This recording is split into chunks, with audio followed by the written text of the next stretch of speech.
ఏమండి, ఇంకా మీ అబ్బాయిని పక్కింటి వాళ్ళబ్బాయితో పోలుస్తూనే ఉన్నారా? విచిత్రం కాదు, తోటలో ప్రతి పువ్వు ఒకేసారి వికసించదని, ప్రతి చెట్టు ఒకేలా పెరగదని మనకి తెలుసు. కాని మన పిల్లల విషయానికొచ్చేసరికి ఈ చిన్న లాజిక్ ఎలా మర్చిపోతామో? ప్రతి పిల్లాడి ప్రయాణం వేరు, వాళ్ల గమ్యం వేరు. అయినా మనమేమో అందరినీ ఒకే పరుగు పందెంలో నిలబెట్టి ఫస్ట్ ఎవరో లాస్ట్ ఎవరో అని మార్కులు వేసేస్తుంటాం. పిల్లల పెంపకంలో మనం పాటించే పద్ధతులు చాలా వరకు పాతబడిపోయాయని సైన్స్ ఎప్పటినుంచో మొత్తుకుంటున్నా మనమేమో అవేవో బ్రహ్మరాత అన్నట్టు వాటినే గట్టిగా పట్టుకుని వేలాడుతున్నాం.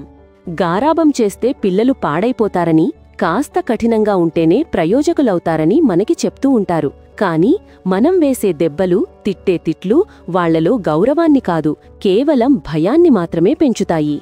ఏడుస్తున్న పసిబిడ్డను చీకటి గదిలో ఒంటరిగా వదిలేస్తే వాళ్లకు వాళ్లే సర్దుకుని గట్టివాళ్లవుతారని చాలామంది అనుకుంటారు.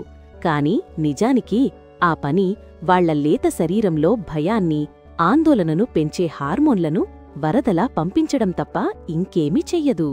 చూడండి, మన పిల్లల్ని మెచ్చుకుంటే వాళ్లకి గర్వం తలకెక్కుతుందని భయపడక్కర్లేదు. అసలు విషయం ఏంటంటే, వాళ్లు సాధించిన ఫలితం కన్నా దానికోసం వాళ్లు పడిన కష్టాన్ని మీరు గుర్తించినప్పుడు అప్పుడు చూడండి వాళ్లకి వాళ్లమీద నమ్మకం ఎలా పెరుగుతుందో. పిల్లలు స్వీట్లు తిన్నారంటే చాలు ఇక గోలగోల చేస్తారు. అస్సలు మాట వినరని మీరు కూడా అనుకుంటున్నారా? అయితే అసలు విషయం అది కాదండి. వాళ్ల ఆ అల్లరికి కారణం ఆ తీపి కాదు, ఆ టైంలో ఉండే సందడి. పుట్టినరోజు పార్టీనే తీసుకోండి. అక్కడ పిల్లలు చేసే హడావిడికి కారణం వాళ్లు తిన్న కేక్ కాదు, ఆ ఆటలు, పాటలు, ఆ సరదా వాతావరణమే వాళ్లతో అలా గెంతులేయిస్తుంది. పిల్లలు పైకి రావాలంటే ట్యూషన్లు తప్పనిసరి అని మనమందరం గట్టిగా నమ్మేస్తాం.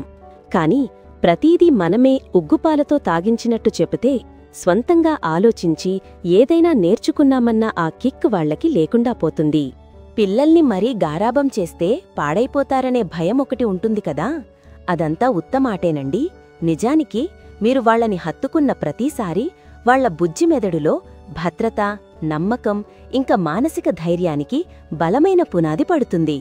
వాకర్లో వేస్తే మన పిల్లలు అడుగులు తొందరగా వేసేస్తారని చాలామంది అనుకుంటారు.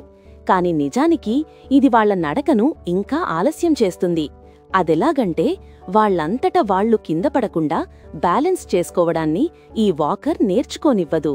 గట్టిగా ఉంటేనే క్రమశిక్షణ వస్తుందని మనకు చెబుతుంటారు.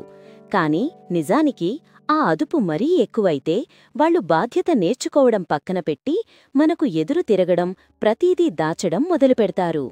అబ్బాయిలు ఏడవకూడదు అని చెప్పినప్పుడు మనం వాళ్లని గట్టివాళ్లుగా చేస్తున్నామనుకుంటాం. కాని నిజానికి వాళ్ల బాధని లోపలే దాచుకుని చివరికి వాళ్లకి వాళ్లే దూరమయ్యేలా చేస్తున్నాం. కంచెల్లో పెట్టిందంతా తినేయాలని పిల్లల్ని బలవంతం చేయడంపైకి చూస్తే పెద్ద తప్పేమీ కనిపిస్తుంది. కాని దీనివల్ల వాళ్లకి నిజంగా ఆకలి ఎప్పుడు వేస్తుందో, కడుపు ఎప్పుడు నిండిందో చెప్పే సహజమైన శక్తి దెబ్బతింటుంది. ఈ ఒక్క అలవాటు భవిష్యత్తులో వాళ్లని చాలా ఏళ్లపాటు ఇబ్బంది పెడుతుంది. ఇక అన్నిటికంటే పెద్ద అపోహ ఏంటో తెలుసా? పిల్లల్ని పెంచడానికి ఇదే సరైన పద్ధతి, ఇది తప్ప ఇంకో మార్గం లేదని అనుకోవడమే. నిజానికి అలాంటిది ఏదీ లేదు. అసలైన అద్భుతం ఎప్పుడు జరుగుతుందంటే, పక్కవాళ్లతో పోల్చడం ఆపేసి మీ పిల్లల మనసుని అర్థం చేసుకోవడం మొదలుపెట్టినప్పుడు.